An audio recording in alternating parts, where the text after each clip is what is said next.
जोडायची आहेत. आपले डोळे बंद ठेवायचे आहेत.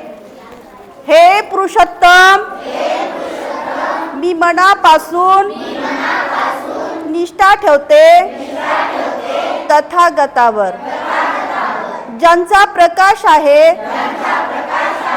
व्याप्त अनिर्बंध दश दिशात, आणि माझी निग्रही मनीषा तुझ्या भूमीत जन्म घेण्याची मन चक्षुंना घडते तुझ्या भूमीचे दर्शन. तेव्हा त्रैलोक्यातील सर्व भूमीत तिची श्रेष्ठता जाणते. आकाशा समान सर्व समावेशक ती तुझी भूमी आहे. ती अनंत आणि असीम सन्मार्गानुसारी तुझी करुणा आणि मैत्री सर्व भौतिक विश्वात श्रेष्ठ आहे. जन्मजन्मांतरीच्या पुण्य संचयाचा जणू परिपाक आणि तुझा ज्ञानप्रकाश सर्व व्यापी पसरतो. जणू चंद्र सूर्याचे रूप दर्पण असते. माझी अशी प्रार्थना तिथे जन्म घेतलेले प्राणी मात्र तुझ्या सम करो तू सत्य घोष सदोदित. हे बुद्धा, हे बुद्धा, हे बुद्धा मी लिहितो आहे इथे लेख हा आणि गातो गीतेही तुझे व्हावे साक्षात दर्शन हीच करते प्रार्थना अखिल प्राणी मात्रासहित ह्या धन्य भूमीत हो मला जन्म प्राप्त हो मला जन्म प्राप्त हो मला जन्म प्राप्त साधू साधू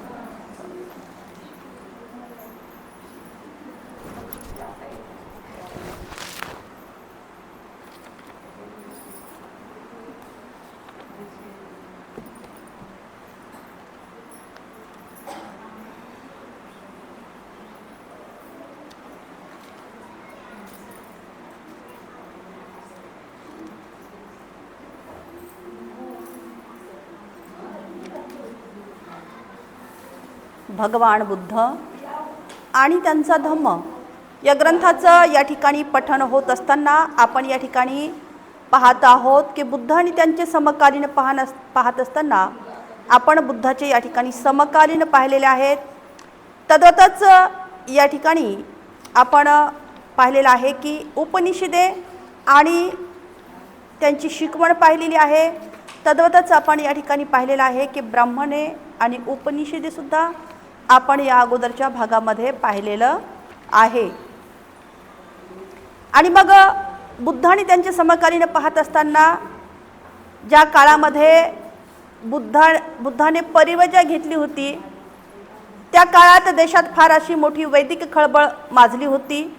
ब्राह्मण तत्त्वज्ञानाखेरीज त्या ठिकाणी वेगवेगळ्या तत्त्वज्ञानाचे निरनिराळे एकूण 62 पंथ होते. किती पंथ होते? 62 पंथ होते. आणि त्यावेळी अस्तित्वात होते त्या सर्वांचा ब्राह्मण तत्त्वज्ञानाला विरोध होता. या 62 पंथांचा ब्राह्मण तत्त्वज्ञानाला विरोध होता. यापैकी यामध्ये निदान 6 पंथ तरी लक्षात घेण्यासारखे होते. आणि या पंथापैकी एक पंथ पूर्ण कश्यप यांच्या नेतृत्वाखाली होता. त्यांच्या या तत्त्वज्ञानाला अक्रियावाद असं म्हटलेलं आहे. त्यांचं म्हणणं या ठिकाणी असं होतं की कर्माचा आत्म्यावर काहीही परिणाम होत नाही. कुणीही स्वतः काही काम करावे किंवा ते दुसऱ्याकडून करून घ्यावे, स्वतः हत्या करावी किंवा ती दुसऱ्याकडून करून घ्यावी, स्वतः चोरी करावी किंवा ती दुसऱ्याकडून करून घ्यावी आणि दुसऱ्याकडून ती करून घ्यावी, स्वतः व्यभिचार करावा किंवा दुसऱ्याकडून तो करून घ्यावा, स्वतः खोटे बोलावे किंवा दुसऱ्याकडून ते खोटे बोलून घ्यावे, स्वतः आत्म्यावर या कशाचाही परिणाम होत नाही. एखादं कृत्य कितीही दुराचारी असलं तरी आत्म्याला त्याचे पाप लागतही नाही. एखादे कृत्य कितीही चांगले असले तरी आत्म्याला पुण्यही लाभत नाही. आत्म्यावर कशाचीच क्रिया अर्थातच परिणाम होत नाही. ज्यावेळी मनुष्य मरतो त्यावेळी ज्या घटकांचा तो बनलेला आहे आणि तो आपल्या मूळ स्वरूपात विलीन होतो आणि मृत्यूनंतर काहीही शिल्लक राहत नाही, शरीर राहत नाही आणि आत्माही राहत नाही. असे जे विचार आहेत त्या 6 पंथापैकी हे वरील विचार जे आहेत ते म्हटलं म्हणजे कुणाचे आहेत तर कश्यपचे आहेत. दुसरा एक या ठिकाणी पंथ होता, त्या पंथाचे नाव आहे नियतिवाद. त्याचा मुख्य असा प्रणेता होता, त्याचं नाव होतं मख्खली गोसाल. त्याचे तत्वज्ञान म्हटलं म्हणजे एक प्रकारचा दैववाद होता, निश्चयवाद होता. कोणीही काहीही घडू शकत नाही किंवा बिघडूही शकत नाही. घटना घडतात त्या कोणीही घडवत नाही. दुःख कुणालाही नष्ट करता येत नाही, वाढवता येत नाही किंवा ते कमीही करतात नाही. जगाच्या या अनुभवाचा आपला वाटा प्रत्येकाने उचलला पाहिजे हे त्यांचं या ठिकाणी तत्वज्ञान आहे. मख्खली गोसाली यांनी हे वरील तत्वज्ञान आहे. आता तिसरा पंथ या ठिकाणी आहे तो म्हणजे उच्छेदवाद. अजित केशकमल हे त्यांचे प्रणेते आहेत. त्यांचे तत्वज्ञान असं म्हणतं की एक प्रकारचा विनाशवाद होता. यज्ञ किंवा होम याला काहीही अर्थ नाही. आत्म्याला स्वतःच्या कृत्यासाठी भोगावी लागणारी किंवा उपभोगावयास मिळणारी सुख दुःखाची फळे किंवा मूलतत्वापासून मनुष्य बनला आहे, आत्मा ते टाळू शकत नाही. जगातल्या हे कोणत्याही दुःखातून आत्म्याची सुटकाही होऊ शकत नाही. या दुःखाचा अंत जो आहे आपोआप होणार आहे. या महाकल्पनातील जन्ममरणाच्या या 84 लक्ष योनीच्या फेऱ्यातून आत्म्याने गेलेच पाहिजे आणि त्याच नंतर आत्म्याच्या दुःखाचा अंत होईल. त्यापूर्वी होणार नाही किंवा दुसऱ्या कोणत्या उपाययोजनाही होणार नाही. चौथा पंथ जो आहे तो म्हणजे अन्योन्यवाद. त्याचा पंथाचा प्रमुख जो आहे पकुद कंचायन हा होता. त्यांचं म्हणणं असं आहे, जीव, पृथ्वी, जीव जे आहे किंवा जीव हा आहे पृथ्वी, आप, तेज, वायू, सुख दुःख आणि आत्मा या सप्त महाभूतांनी बनलेला असतो. त्यापैकी कोणतीही दुसऱ्यावर अवलंबून नसते, म्हणजे कोणतीही गोष्ट दुसऱ्यावर अवलंबून नसते. त्याचा एकमेकावर परिणामही होत नाही. ती स्वयंभू आणि शाश्वत आहे. त्याचा कशानेही नाश होऊ शकत नाही. जर एखाद्याने माणसाचे डोके उडविले तर तो त्याला ठार करत नाही. शस्त्र सप्त भूतात प्रवेश करते आणि एवढाच त्याचा अर्थ या ठिकाणी समजावा. असं जे आहे हा पकुच्च कच्चायन यांचं म्हणणं आहे, जो चौथ्या पंथाचा हा निर्माता होता. संजय बेलपुत्त जो आहे त्याचाही एक पंथ होता. त्याचं नाव विक्षेपवाद असं होतं. संजय बेलपुत्त म्हणतो, जर एखाद्याने मला स्वर्ग आहे असं जर म्हटलं किंवा विचारलं आणि तो आहे असं मला वाटलं तर मी होय म्हणल, आणि तो जर नाही मला वाटलं तर मी नाही म्हणेन. मानव प्राणी निर्माण केले गेले काय तर माणसाला त्याच्या बऱ्या वाईट कृत्याची फळे भोगावी लागतात आणि मृत्यूनंतर आत्मा जो आहे तो अस्तित्वात आहे काय असे जर मला कोणी विचारले तर मी या सर्वांना नकारात्मक असं उत्तर या ठिकाणी देईन. त्यांच्या या बऱ्या वाईट कृत्याची फळे भोगावी लागतात काय आणि मृत्यूनंतर आत्मा अस्तित्वात आहे काय असे जर मला या ठिकाणी कोणी विचारलं तर मी या सर्वांना नकारात्मक उत्तर देईन, कारण त्यांचे अस्तित्व आहे असेही मला वाटत नाही. आणि याप्रमाणे संजय बेलपुत्ताने आपल्या तत्वज्ञानाचे सार एकंदरीतच सांगितले. सहावा पंथाचं नाव आहे चातुर्यम संवारवाद. या पंथाचा प्रमुख प्रणेता जो आहे महावीर होता. हा जो आहे गौतम नव्या प्रकाशाच्या शोधामध्ये असताना जीवित होता. त्याला निघटनाथ पंथ सुद्धा म्हणतात.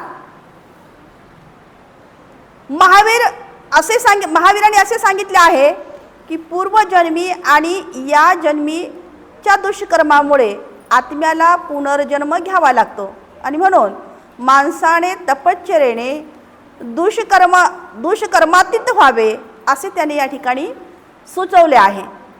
या जन्मात दुष्कर्म टाळण्यासाठी चातुर्याम धर्माचे म्हणजेच 4 नियमनाचे पालन करावे असे या ठिकाणी महावीराचं तत्वज्ञान सांगत आहे किंवा महावीर या ठिकाणी सांगतात.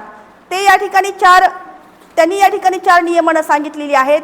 ती म्हटलं म्हणजे हिंसा न करणं, चोरी न करणं, खोटे न बोलणं आणि मालमत्ता न करणं, अर्थातच ब्रह्मचर्याचं पालन करणं.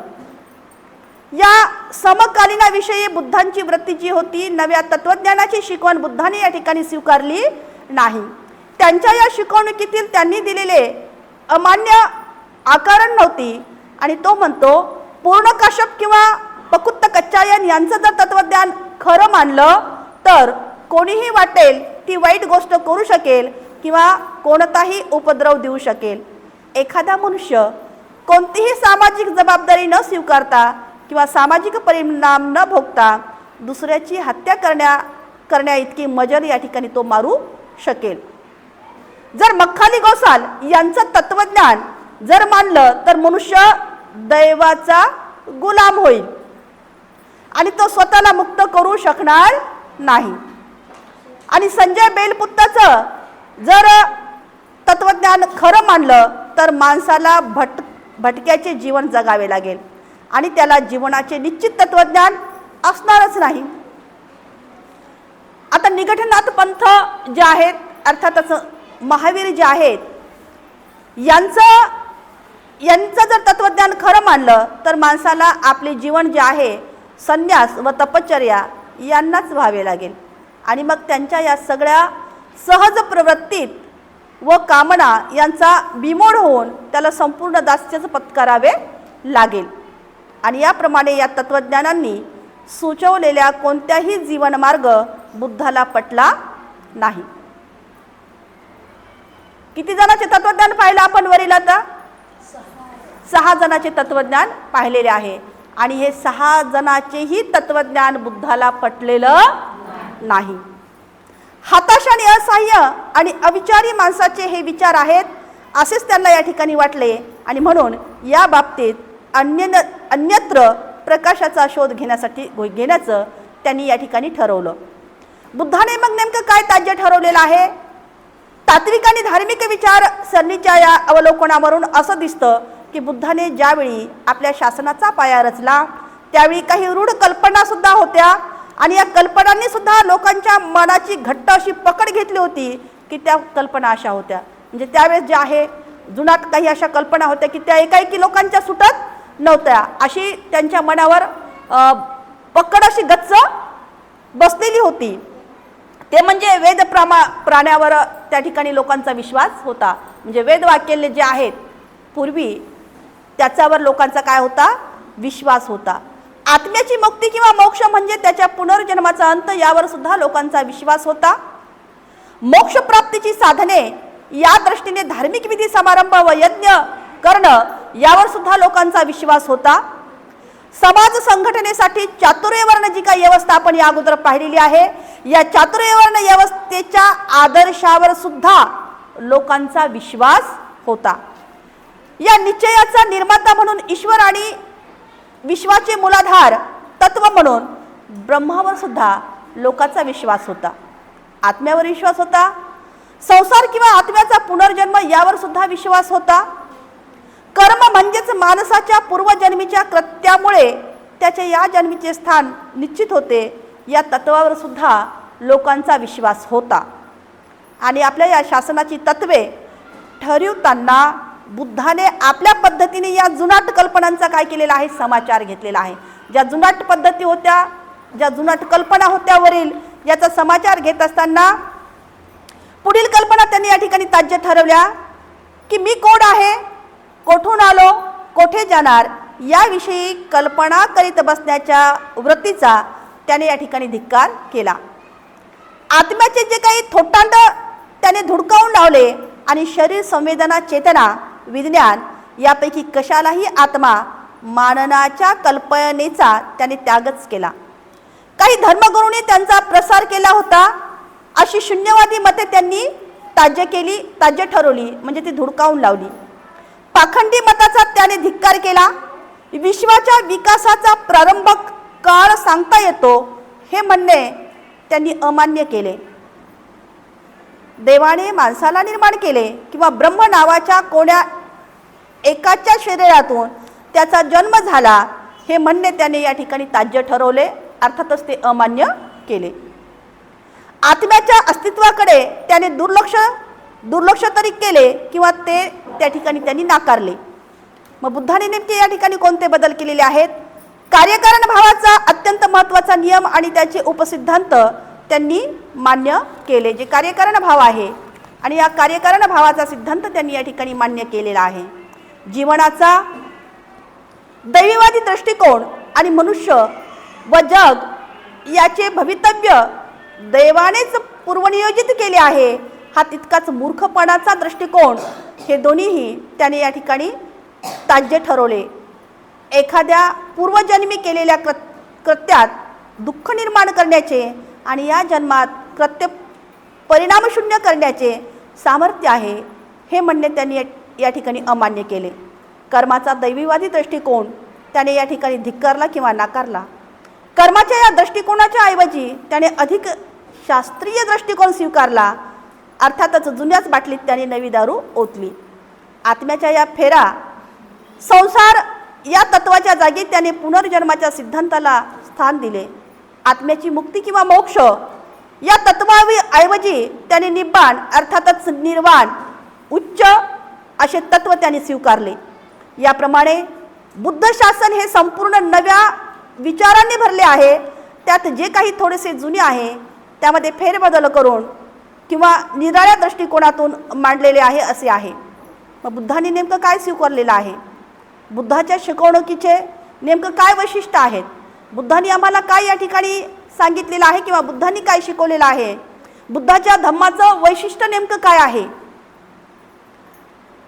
बुद्धाच्या शिकवणुकीचे पहिलं वैशिष्ट्य आहे ते असे आहे की सर्व गोष्टीचा मध्यबिंदू मन आहे, हे त्याने मानले. बुद्धाच्या या शिकवणुकीचं पहिलं वैशिष्ट्य काय आहे? तर पहिलं वैशिष्ट्य म्हटलं म्हणजे सर्व गोष्टीचा मध्यबिंदू मन आहे, हे त्यांनी या ठिकाणी मान्य केलं. मन सर्व वस्तूंच्या अग्रभागी असते. ते सर्व वस्तूवर अंमल चालवते, त्याची निर्मिती करते. मनाचे आकलन झाले की सर्व वस्तूंचे काय होते? आकलन होते. बुद्धाने या ठिकाणी दुसरं असं वैशिष्ट्य आपल्याला सांगितलेलं आहे की मन जे आहे सर्व वस्तूच्या कसं आहे तर सर्व वस्तूच्या अग्रभागी आहे, सर्व वस्तूमध्ये श्रेष्ठ असं आहे. ते सर्व वस्तूवर काय करतं? अंमल करतं. आता 1 वाजला की आपल्या मनामध्ये काय विचार येतात? आपल्याला इकडे ग्रंथाकडे श्रवण करायला जायचं आहे, विहारामध्ये जायचं आहे आणि आपले पाऊल मग विहाराकडे निघतात. अगोदर आपल्या मनामध्ये असा विचार येतो आणि मग आपण त्याचं अंमल करतो. अर्थातच मन काय आहे तर सर्व वस्तूच्या अग्रभागी आहे आणि ते सर्व वस्तूवर अंमल चालवते, त्याची निर्मिती करते. मनाचे आकलन झाले की सर्व वस्तूचे काय होते तर सर्व वस्तूंचे आकलन होते. मन सर्व मानसिक क्रियांचे मार्गदर्शन करते. मन सर्व मानसिक शक्तीचे प्रमुख आहे. मन हे त्या शक्तीचेच बनलेले आहे. ज्या बाबीकडे लक्ष पुरविणे आवश्यक आहे अशी पहिली बाब म्हणजे मनाचे संस्कार. म्हणजे एकंदरीतच ज्या बाबीकडे आपल्याला लक्ष पुरवायचे आहे अशी पहिली बाब जर कोणती असेल तर ते म्हटलं म्हणजे मनाचे संस्कार. बुद्धाच्या या शिकवणुकीचं दुसरं वैशिष्ट्य आहे आपल्यामध्ये निर्माण होणाऱ्या आणि आपल्यावर बाहेरून त्याचा परिणाम होतो अशा सर्व बऱ्या वाईट गोष्टीचे मन हे काय आहे तर उगमस्थान आहे. बऱ्या आणि वाईट गोष्टीचा मनावर काय होतो? परिणाम होतो. बरी आणि वाईट गोष्ट कुठून येते? बाहेरून येते आणि मग ती आपल्या मनावर काय करते? परिणाम करते. आपल्यामध्ये अगोदर उत्पन्न होती का? नाही होत. ह्या बाहेरून येणाऱ्या गोष्टी आहेत, बऱ्या अथवा वाईट. या दोन्ही गोष्टीचा आपल्या मनावर काय होतो? परिणाम होतो. आणि म्हणून बुद्धांच्या या धम्माचं शिकवणुकीचं असं वैशिष्ट्य आहे की आपल्यामध्ये निर्माण होणाऱ्या आणि आपल्यावर बाहेरून त्याचा परिणाम होतो अशा सर्व बऱ्या वाईट गोष्टीचे मन हे काय आहे तर उगमस्थान आहे. जे जे वाईट आहे ते वाईटाशी संबंधित आहे, जे वाईट आहे ते वाईटाशी संबंधित आहे आणि त्याच्या अधीनही आहे.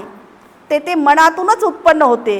जे चांगले आहे ते चांगल्याशीच निगडित आहे, चांगल्याशीच संबंधित आहे आणि त्याच्या अधीन आहे.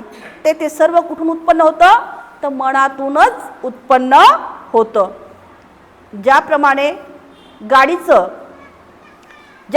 गाडी ओढणाऱ्या बैलाच्या पावलामागोमाग गाडीचे चाके जातात, त्याप्रमाणे अशुद्ध चित्त जे आहे, अशुद्ध चित्ताने जो बोलतो किंवा जो कृती करतो, अर्थातच जो वागतो, कृती करतो, त्याच्या मागोमाग दुःख येते.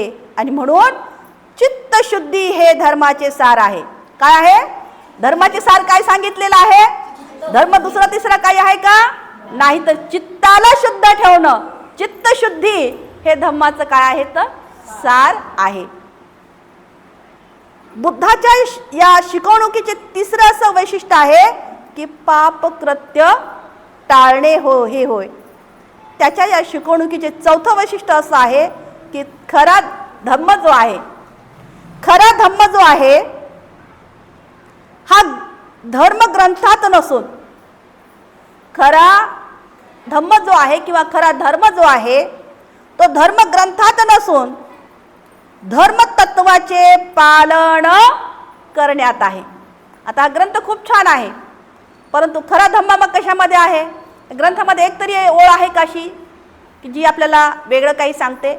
चांगलं सांगते. कुठल्याही धर्मामधला वेगवेगळे ग्रंथ घ्या किंवा पुस्तक घ्या, ते चांगलंच सांगतात. परंतु या ठिकाणी आम्हाला बुद्धाने काय सांगितलेलं आहे, तर बुद्धाने आम्हाला त्यांच्या या धम्माच्या शिकवणुकीचं वैशिष्ट्य सांगत असताना चौथं वैशिष्ट्य सांगितलेलं आहे की त्यांच्या शिकवणुकीचे हे चौथं वैशिष्ट्य असं आहे की खरा धर्म हा धर्म ग्रंथात नसून धर्मतत्वाचे पालन करण्यात आहे. मग धम्म आगळं वेगळं काही आहे का? नाही. सगळ्या गोष्टी कशावर अवलंबून आहेत? सगळ्या गोष्टी कशावर निगडीत आहेत? पालन करण्यावर निगडीत आहेत. बुद्धाचा धर्म ही त्याची स्वतःची निर्मिती नव्हती असे कोणी म्हणू शकेल का? जी शेवटची ओळ दिलेली आहे, बुद्धाचा धर्म ही त्याची स्वतःची निर्मिती नव्हती असे कोणी म्हणू शकेल काय? कारण बुद्धाने जो हा धम्म आहे स्वतः उखरून काढलेला आहे, स्वतः त्याचं परीक्षण आणि निरीक्षण केलेलं आहे. चित्तावर स्वतः मारा केलेल्या आहेत, पूर्ण शरीरावर त्यांनी मारा केलेल्या आहेत. आपण या ठिकाणी बालपणापासून तर त्यांच्या ग्रहत्यागापर्यंतचा भाग पाहिला. ग्रहत्याग सुद्धा झाल्यानंतर त्यांच्या वेगवेगळ्या या ठिकाणी आश्रम अवस्थेमध्ये शिकणाऱ्या पद्धती पाहिलेल्या आहेत.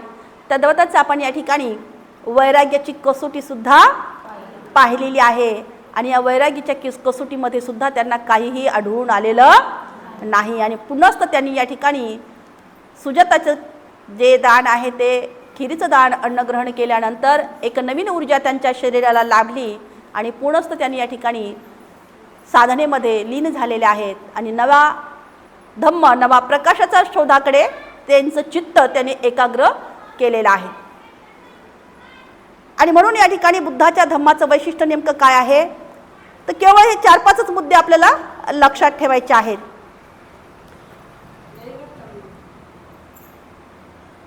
काय आहे पहिला मुद्दा? वैशिष्ट्य पुन्हा आपल्याला रिपीट करून आपण थांबणार आहोत इथे. बुद्धाच्या शिकवणुकीचं पहिलं वैशिष्ट्य काय आहे? बोला. कोण म्हटलंय? बरोबर आहे. सर्व गोष्टीचा मध्यबिंदू काय आहे, तर मन आहे. मन हे सर्व वस्तूचं काय आहे, तर अग्रस्थानी आहे. सर्व वस्तूवर तो अंमल चालवतो. म्हणजे कोणती पण घ्या तुम्ही, घरात वावरण्याची घ्या, बाहेर घ्या, सगळ्याच गोष्टीवर काय करतं, ते अंमल करतं. ज्या बाबीकडे लक्ष पुरवणे आवश्यक आहे अशी पहिली बाब म्हणजे मनावर काही संस्कार घडलेले असतात. आता लहान मुलावर जर आपण तसे संस्कार केले तर लहान मुलंसुद्धा, आता बरेच आपल्या जणी नातरुंड आहेत तर ते लहान लहान मुलं आहेत. तुम्ही ज्यावेळेस वंदन करायला सांगता तर ते मूल कसं करतं वंदन?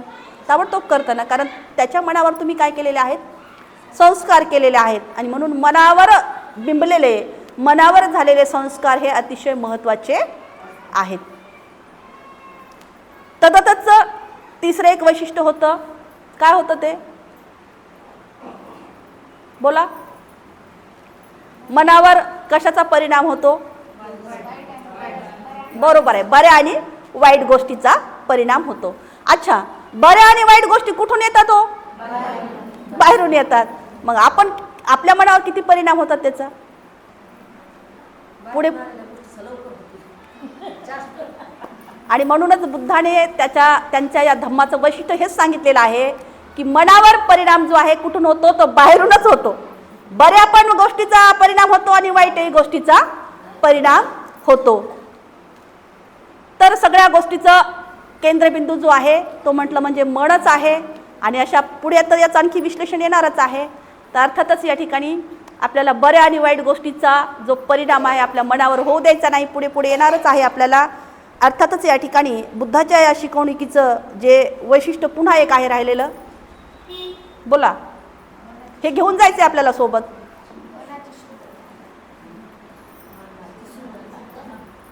चला, महत्वाचा मुद्दा आहे तोही. बोल बेटा.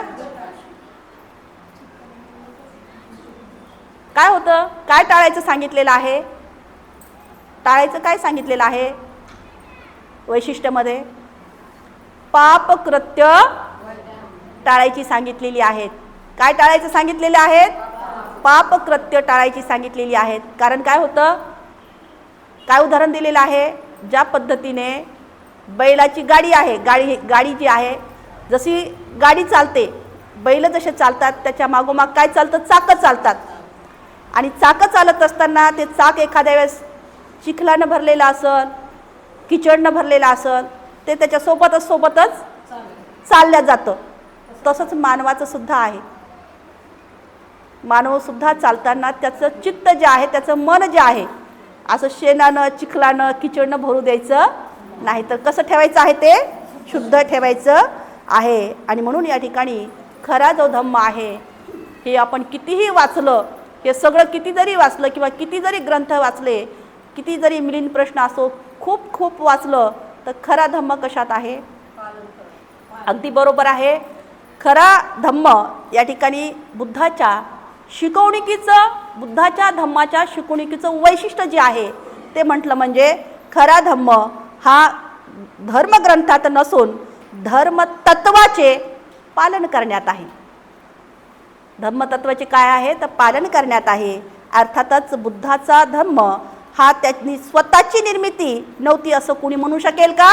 कुणीच म्हणू शकणार नाही. कारण त्यांनी या ठिकाणी स्वतः या धम्माची काय केलेली आहे, निर्मिती केलेली आहे. आज आणि आपण या ठिकाणी इथेच थांबणार आहोत. साधू साधू साधू.